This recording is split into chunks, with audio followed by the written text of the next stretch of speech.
These are the practice problems for lesson 13, 2 graphs for each relationship. And this is problem number 1. So that proportional relationship in problem number 1 is buying honey from a store, and it costs a certain amount of money. So you purchase 12 ounces of honey, that costs you $5.40. And so what you want to do is get this to the cost per ounce. So the focus is on 1 ounce of honey. How much does that cost you? And also the amount of honey for $1. So in this case, the focus is on that $1. How much honey do I get for that $1? So now in both of these cases, I'm going to have to set up a proportional relationship. I'm going to have to figure out the constant of proportionality. So I'm going to have to write a fraction. Since I know I'm going to have to write fractions, 12 ounces per $5.40, or $5.40 per 12 ounces, I'm going to factor each of these first. Now, we haven't talked about this very much, but if you just do this factoring right away, it's going to make your lives a lot easier. Now, you might have to practice doing the factoring.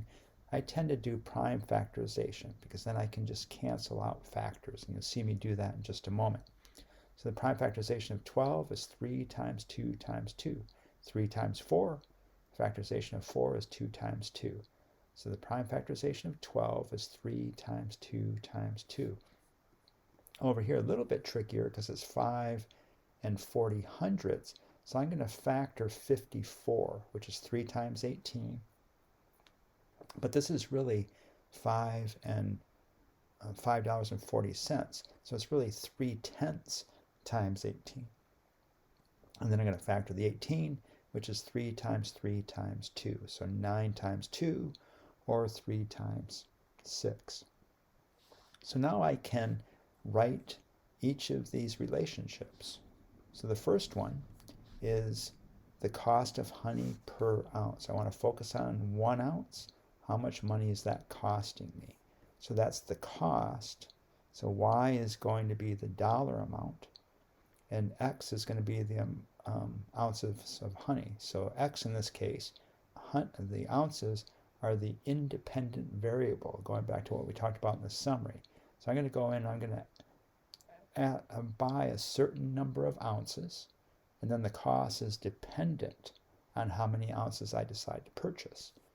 So that's going to be the factorization of $5.40, which is right here, over 12. So this is $5.40 over this 12. So now I can cancel out the factors that are identical. Those equal 1. So 2 divided by 2 is 1. 3 divided by 3 is 1. So what are you left with? You're left with 9/10 over 2. Half of this is 90 cents for every 2 ounces, which simplifies to 45 cents per ounce. Now, you could have just done the division with a calculator, but you're not really seeing the problem very well if you just continue to go to a calculator to do the calculations. Much better to try to do the factoring. You get to this 90 cents for 2 ounces, and that's 45 cents per ounce. On the other hand, let's look at that $1. So I have $1.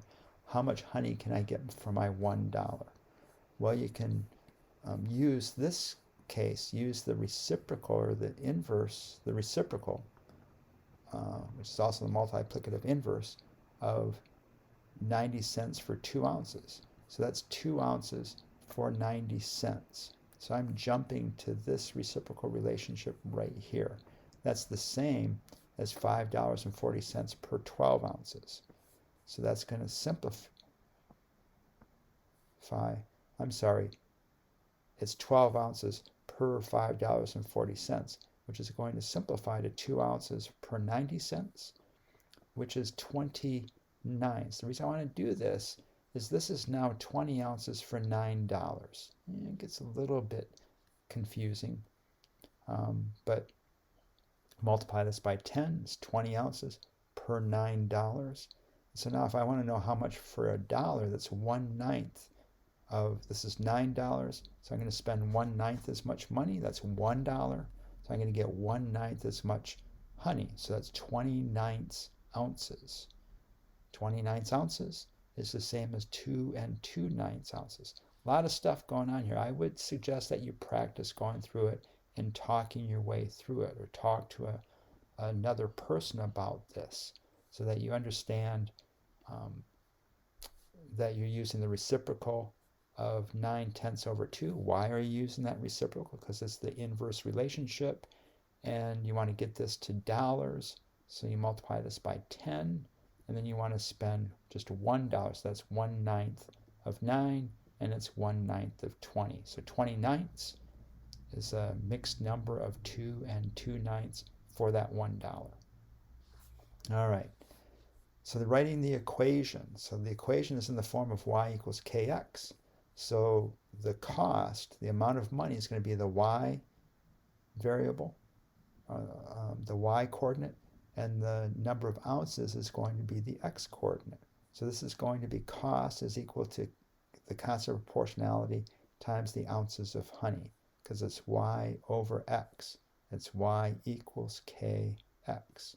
So y is the cost, x is the amount of honey. So the cost is going to be 45 cents for every ounce of honey. That's what this says, 45 cents per ounce of honey. So I buy 2 ounces, that's 2 times 45 cents. 3 ounces, 3 times 45 cents, and so on.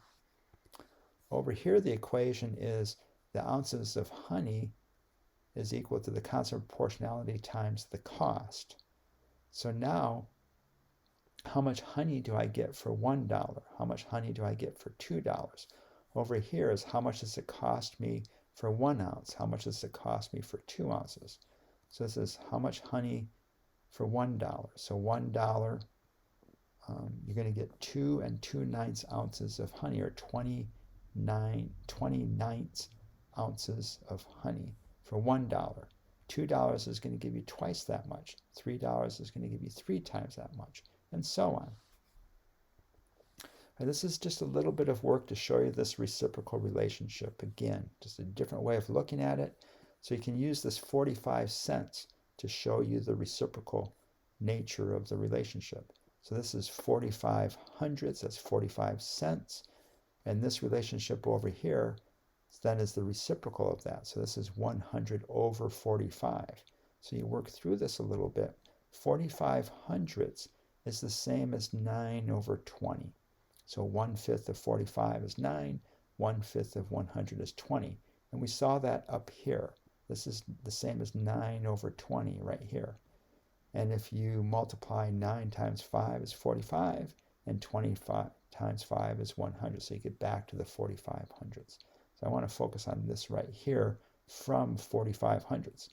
Now in this case, we have 100 over 45. Well, that's 45 goes into 100 2 times. That's 2 times 45 is 90, and you have 10/45 left over. A little bit tough, but just try to work through it. So what does 10/45 simplify to? Well, 10 divided by 5 is 2. 45 divided by 5 is 9. So it simplifies to this 2 and 2/9, which again is that 20/9. 2 times 9 is 18, plus 2 more is the 20/9. So it says just graph one of them. Let's graph the more normal transaction, or the more normal purchase, which is you go into a store and the jars of honey are in a certain number of ounces. So I'm going to get this many ounces of honey. How much money is it going to cost me? So you go up to the cashier and they tell you how much that costs you. So we're going to use this equation. Cost is equal to 45 cents per ounce of honey. And I made a little table here. So 1 ounce of honey costs 45 cents. 2 ounces of honey costs 2 times that amount. 5 ounces of honey costs 5 times this amount, or $2.25. And 10 ounces of honey costs $4.50. So now I can graph that on this graph here.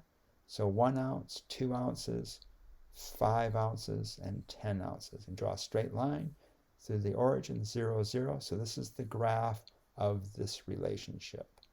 And notice that this is a constant of proportionality that's less than 1. Now it's hard to see in this case because these units are a different size.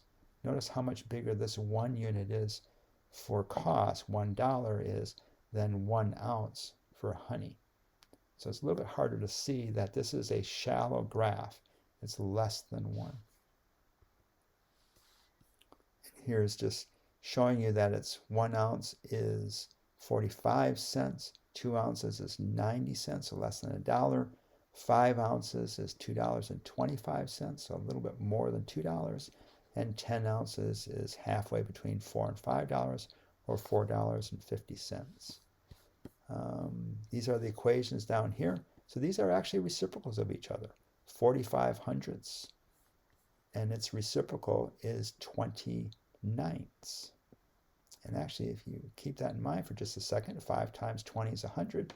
5 times 9 is 45. So this is 100 over 45. This is 45 over 100. It takes practice to see this. All right, and here's this diagram showing the reciprocal relationship. This was pretty tough.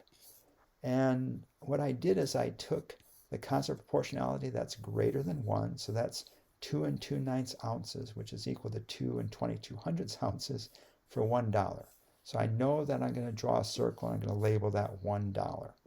And I know that I'm going to divide this up into 20 parts. I kind of made this a little bit tough to see, but 2 times 9 is 18, plus 2 more is 20. So I need to divide this $1 up into 20 parts, and each one of those parts is going to be a ninth. So I divide it up into 20 parts. So 1, 2, 3, 4, 5, 6, 7, 8, 9, 10. So 10 parts is halfway, and another 10 parts is all the way around. So now if I count out 9 of these, this is 1 ninth, 2 ninths, 3 ninths, 4 ninths, 5 ninths, 6, 7, 8, 9 ninths.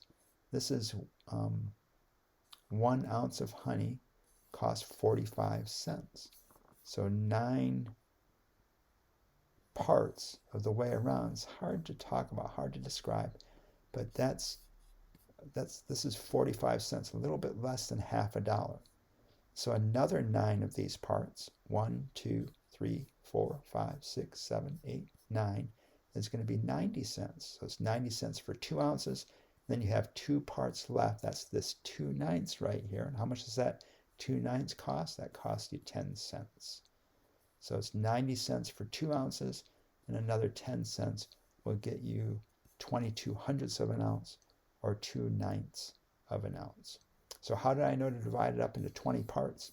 Because I have 20 ninths equals that $1. So it's 20 parts are going to go around to equal that $1. Takes some getting used to, but once again, if you try to make these drawings, it'll become easier. You'll start to see what's going on.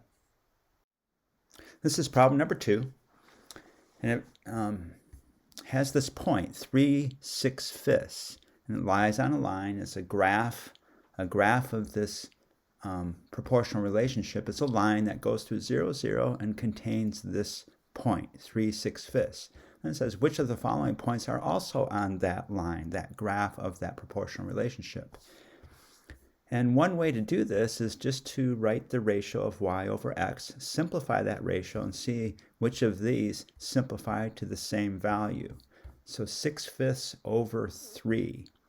So to simplify that, it's 6/5 times, so this is division. So if I use the inverse operation of multiplication and I multiply by the multiplicative inverse, I'm going to get 6/5 times 1/3, which is 6/15. That's going to show up later. Should have shown simplifying that, but it's 6/15. 2 times 3 is 6. 3 times 5 is 15. So the 3's cancel out, and you get an answer, a simplified version of 2/5, a simplified equivalent ratio of 2/5, which is also equal to 4/10. So now I just go through the rest of these and do the same thing. Write the ratio of y over x, that's the constant of proportionality. So 4/10 to 1, which is 4/10, which simplifies to 2/5. So A does lie on the same line as this point, 3/6. The next one, 6/10, the ratio of 6/10 to 15/10. Now because I'm working with 6/10, it's easier to switch to a fraction and write this as 15 tenths. And then you multiply by the multiplicative inverse, which is 10 fifteenths. And you get an answer of 6 fifteenths. That is what we got over here a moment ago. And 6 fifteenths simplifies to 2 fifths. 2 times 3 is 6. 5 times 3 is 15. Those 3's cancel, and you get 2 fifths as a simplified ratio. So this one lies on that same line. So the point 1 and 5 tenths and 6 tenths is on that same line. The next one, 6 fifths and thirds. So the ratio of 3 to 6 fifths. So again, this is division. So you're going to multiply by the multiplicative inverse of 6 fifths, which is 5 6. That gives you 15 6. If you have 3 of these 5 6, then you have 15 6. That simplifies to 5 halves. Well, that is the reciprocal of 2 fifths. So this point does not lie on that line, the graph of that point of that proportional relationship. It does not lie on that graph because that ratio is 5 halves, not 2 fifths. The next one, 11 fifths over 4. So the ratio of 11 fifths to 4, that simplifies to 11 fifths times 1/4, which equals 11 twentieths. So that one does not simplify to 2 fifths. So this point D, is not on that graph. And finally, the last one is 6 fifteenths. And that's the same as this over here. This simplifies to 6 fifteenths, then to 2 fifths. This is 6 fifteenths. And finally, I wrote this down, 3 times 2 and 3 times 5. These 3's cancel, and you end up with 2 fifths. Same as up here, 6 fifteenths. And the 2 fifths up here. So the answers are A, B, and E are all different points that lie on the same graph of this proportional relationship, which also includes this point. This is problem number 3. It's a recipe of trail mix that uses 4 cups of raisins for every 6 cups of peanuts. And down here it says, write the equation for the relationship that has a constant of proportionality greater than 1, and the equation for the relationship that has a constant of proportionality less than 1. So you can always have 2 relationships. One is how many cups of raisins per cups of peanuts, and the other is the inverse relationship, how many cups of peanuts per cups of raisins. One of those constants of proportionality will always be greater than 1, and its inverse constant of proportionality will always be less than 1. So if we go ahead and let's talk about peanuts per raisins first. And the problem says, or the recipe says, you have 6 cups of peanuts for every 4 cups of raisins. So let's get that to what happens rather than using 4 cups of raisins. What if you use a single cup of raisins? That's 1/4 the amount of raisins. That means the amount of peanuts is going to be 1/4 of 6. Well, 1/4 of 6 is 6/4, which equals 3 halves.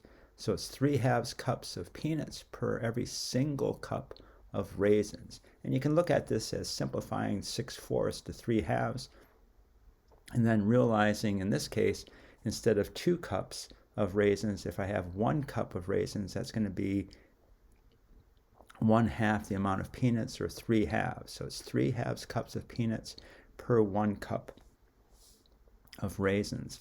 On the other hand, the inverse relationship, the reciprocal relationship, is using raisins per peanuts. So now I'm going to use 4 cups of raisins for every 6 cups of peanuts.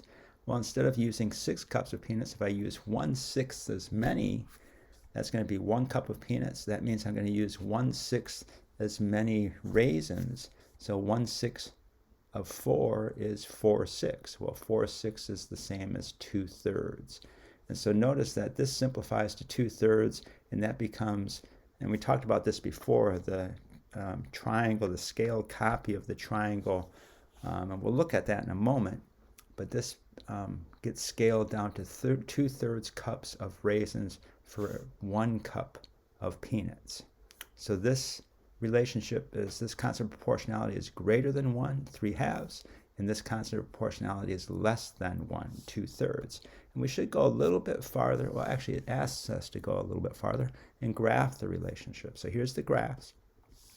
And I identified where 1 is in each graph. So the first one on the left is cups of raisins. The cups of raisins in this case are the independent variable. You're going to choose. I'm going to use 4 cups of raisins.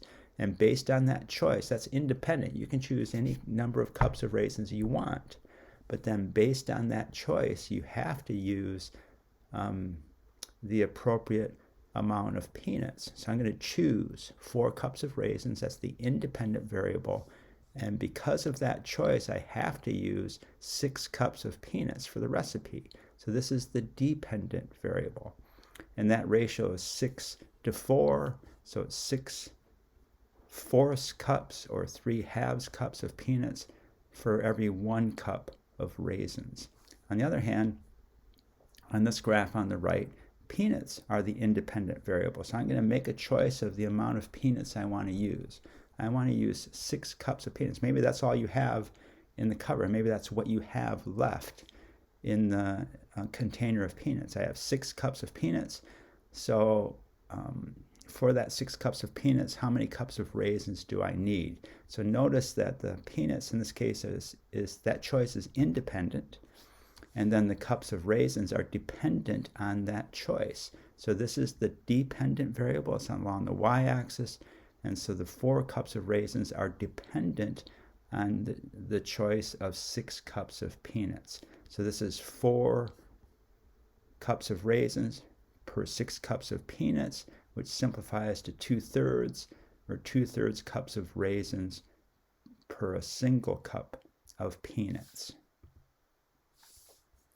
So the larger triangle in this case, the x coordinate is 4, the y coordinate is 6, and if you scale this down 1/4, using a scale factor of 1/4, the x coordinate becomes 1, and the y coordinate becomes 1/4 of 6, or 3/2. So the corresponding amount at 1 cup of raisins is 3/2 cups of peanuts. Over here, the x coordinate is 6, the y coordinate is 4. So instead of using 6 cups, you decide to use just a single cup of peanuts. That's 1/6 the amount. That means you're going to have to use 1/6 the amount of raisins. So 1/6 of 4, 4 times 1/6 is 2/3. So this triangle scales as a scale copy, scales down to, for 1 cup of peanuts, you use 2/3 cups of raisins. So this constant proportionality is less than 1. So here's the line for 1 right here. So this point for 1 cup of peanuts, the cups of raisins is less than a single cup. Over here, for 1 cup of raisins, the cups of peanuts is greater than a single cup. So it's actually 3/2 cups of peanuts. So this is greater than that 1. And this constant of proportionality is less than that 1. So this is a steeper line, and this line is less steep compared to this line. And here's the equations up here. So peanuts are equal to 6/4 cups of raisins. So for every cup of raisins, I'm going to use 3/2 cups of peanuts. So I use 1 cup of raisins, that's 3/2 cups of peanuts. 2 cups of raisins, that's going to be 2 times 3/2, or 6/2 peanuts, and so on. So this is the constant of proportionality that's greater than 1, and the constant of proportionality that's less than 1 is 2/3. So that's 2/3 cups of peanuts over here. So raisins is equal to 2/3 whatever cups of peanuts you choose. So 1 cup of peanuts, I'm going to use 2/3 cups of raisins. 2 cups of peanuts, 2 times that, or 4/3 cups of raisins. So to write these equations in the proper spot, you have to look at the constant of proportionality, choose the one that's greater than 1. That goes with this graph over here. So this is y over x. So the p becomes the y coordinate, and the raisins becomes the x coordinate. So py equals kx, or p equals 6/4 r, or raisins. Over here, y over x is 4/6, so it is raisins over peanuts. And so y is raisins, x is peanuts. So the amount of raisins is 4/6 the amount of peanuts. Up here, the amount of peanuts is 6/4 the amount of raisins. And one last look at that is to make this diagram. And so I'm going to use the constant of proportionality that's greater than 1 to begin this diagram. So that's 3/2 cups of peanuts per 1 cup of raisins. So this constant of proportionality, which is right there, is greater than 1. It's 3/2. So I'm going to draw this whole circle, and I'm going to call that 1 cup of raisins. So to get the appropriate amount of peanuts, I have to divide this circle up into 3 parts, because I'm going to use 3 parts, that 3 right there. So 1 part is 1/2 cup of peanuts. A second part is 1 whole cup of peanuts. And this third part, or 3/2, is 3/2 cups of peanuts for 1 cup of raisins. And then when you look at how much raisins you're using per cup of peanuts, remember that's 1 part was 1/2 cup of peanuts. 2 parts was a whole cup of peanuts. Well, how many raisins is that? How many cups of raisins is that? It's 2/3 cups. So this is 1/3, 2/3 cups of raisins, and 3/3 cups of raisins, which is the whole cup of raisins. So notice the reciprocal nature. So it's 3/2, 1/2, 2/2, 3/2, or 3/3, 1/3, 2/3, 3/3, depending on what you're talking about. 2/3 cups of raisins for 1 cup of peanuts, and 3/2 cups of peanuts for 1 cup of raisins. And you could actually act this out, have 2 cup containers, one next to each other. Fill 1 cup with 1/2 cup of peanuts. That's going to be 1/3 cup of raisins for the other cup. And then another 1/2 cup of peanuts. So that's going to fill that cup container up. But it's going to only be 2/3 cups of raisins. And then finally you fill up the raisins for a full cup of raisins, but the container for peanuts overflows by 1/2 cup. So it's 3/2 cups of peanuts. So look at it different ways. Try to work with it. Try to figure it out. Think through it. Explain it to yourself. Explain it to somebody. This is problem number 4, which they give you this graph, and they say this is a graph of a proportional relationship, and you're supposed to come up with a story based on that graph. So look at the x-axis. It's labeled 0 to 100, and the y-axis is labeled 0 to 50. And so what might you choose? So you just have to think about some proportional relationships. Think about some things that we've done. And one of the things that we've looked at quite often is distance compared to time. So what's someone's or something's speed? How far does it travel over a certain amount of time? So I decided I'm going to look at the speed of something. And so the y-axis is going to be the distance. And so what's that distance going to be in? Well, I'm going to choose feet. I could have chosen miles, yards, millimeters, whatever you want. But in this case, I'm going to choose feet. And the time, I'm going to choose seconds. You could have chosen years, minutes, hours, any variety of things. So this speed is going to be 5 feet traveled in 10 seconds. So if I go out 10 seconds, how far has whatever I'm talking about, how far has it traveled? It's traveled 5 feet. So it's 5 feet per 10 seconds. And notice once again that seconds is independent. So I'm saying I traveled, or this thing, whatever it is, traveled for 10 seconds. How far did it go? it went 5 feet. So this distance is dependent on the time that I choose to look at. So 10 seconds, 5 feet. So that's the constant of proportionality, 5 feet per 10 seconds. And if I look at 1/10 that time, that's 1 second. So how far does it travel in 1/10? In 1 second, it's 1/10 the distance, which is 5/10 of a foot. All right, so now you have something that's moving at basically a half a foot per second. So hold out your hands, put them about a half a foot apart, that's 6 inches, and imagine moving through that distance for 1 second. So just count to 1001, and move your hands 6 inches apart. Then count another second, 1002, and move your hand another 6 inches apart. That's about a foot. Count to 3, 1003, another 6 inches or 1.5 feet, 1004, another 6 inches or 2 feet. So 5/10 times 2 feet.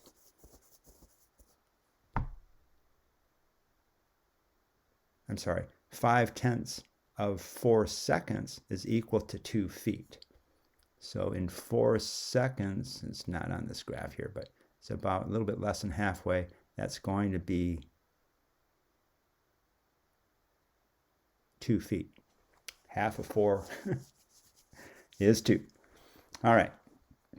So what travels about that fast? What travels at that speed? And I thought of a dragonfly. Dragonfly just kind of floating through the air. Sometimes a dragonfly can fly really fast, but other times it just kind of floats around, doesn't move very quickly. So I just imagined a dragonfly. Maybe a butterfly would have been better. Some other animal, some animal crawling on the ground, whatever you want to choose. So I chose a dragonfly. So what's the equation for that dragonfly's speed? It's the distance, so y equals kx. So the distance is the y coordinate along the y-axis, and the time is the x-coordinate along the x-axis. And the constant of proportionality is 5/10 feet per second. So for every second, that dragonfly travels a half a foot, so 5/10 of a foot. 2 seconds, 2 times 5/10. 3 seconds, 3 times 5/10. 4 seconds, 4 times 5/10, and that's what we did just a moment ago. 4 seconds, a half of 4 is 2, so it's going to travel 2 feet. So a dragonfly might fly somewhat slowly along a pond, count slowly. So I'm just going through what I said just a moment ago. Count slowly, 1 second each count, and move your hand about 6 inches or half a foot apart. You'll see that that speed is rather slow. And I was curious about what that speed is in terms of miles per hour. That's a speed that we're familiar with. We ride in cars. We know that you're not traveling very fast if you're traveling 10 miles per hour. And we know that you're traveling quite fast if you're traveling 60 miles per hour. So how fast in miles per hour is this dragonfly traveling? You might figure this out with your teacher. How do you get to about 1/3 of a mile per hour? And that's not very fast. Imagine that you might live maybe a mile away from school. Does it take you an hour? That's 3 times as far as this 1/3 of a mile, by the way. Does it take you an hour to walk to school? That would take you, based on this speed, if you lived about a mile away from school, that would take you 3 hours to walk that mile. Not very fast. And finally, another way to look at this relationship is by drawing these diagrams. I'm going to use the constant of proportionality that's greater than 1 to begin with. That's 2 seconds per 1 foot. That means I have to draw this circle and label it as 1 foot. And how far does that dragonfly travel? Or how long does it take that dragonfly to travel that 1 foot? It takes 2 seconds. So now if you go around this circle for 1 second, which is halfway around, how many feet is that? That's a half a foot. So that dragonfly travels 1/2 of a foot per second. And you go another foot around the circle, that's 2 seconds. Not another foot, another half foot around the circle, that's 2 seconds. So notice the reciprocal nature of the relationship is 2 seconds per 1 foot, and it's a half a foot per 1 second. Those are reciprocals, 2/1 and 1/2. These drawings help. These diagrams help.